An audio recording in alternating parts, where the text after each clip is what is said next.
Hello বন্ধুরা, তো আমি চলে এসেছি একটা নতুন ব্লগ নিয়ে। তো আজকে ব্লগটা হলো আমি এক জায়গায় ঘুরতে যাচ্ছি, তো সেইখানেরই কিছু ক্লিপ ভিডিও তো তোমাদের সাথে শেয়ার করলাম। তো আমি আসছি আজকে মধ্যমালা ঘুরতে আমার দিদি, জিজু আর বোনঝির সাথে। তো এই সিঁড়িটা বেয়ে মন্দিরটা উঠতে হয়। তো আমি চললাম,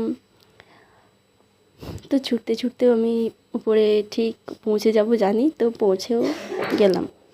তো পৌঁছে গিয়ে একটা লাইন বড় রকম, তো সেই লাইনটাতে দাঁড়িয়ে গেলাম। তো আস্তে আস্তে মন্দিরের ভেতরে ঢুকলাম। তো মন্দিরের ভিতরে ঢুকতে আধ ঘন্টা সময় লেগেছিলো, আমাদেরকে লাইনে দাঁড়িয়ে থাকতে হয়েছিল। তারপরে মন্দিরের ভিতরে ফোন অ্যালাউ ছিল না, তাই ফাঁক থেকে কিছুটা ভিডিও নিয়ে নিলাম। তো তারপর আবার একটা সিঁড়ি বেয়ে নিচে নেমে আবার একটা মন্দির, তো সেই মন্দিরটাকে গেলাম। তো এই দেখো এই মন্দিরটা, তো এখানকে গিয়েছিলাম।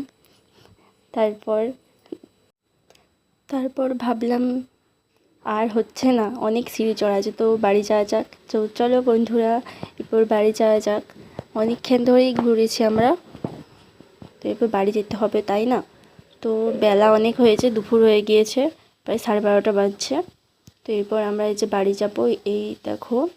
তো যে উপর থেকে দৃশ্যটা এত সুন্দর লাগছিল, কি বলবো, সব যেদিকেই যাই সেদিকেই পাহাড়। এইটা হলো মন্দিরের গেট। তো চলো বন্ধুরা, ভালো লাগলে কমেন্টে লাইক শেয়ার করে দিও। তো টাটা, বাই বাই।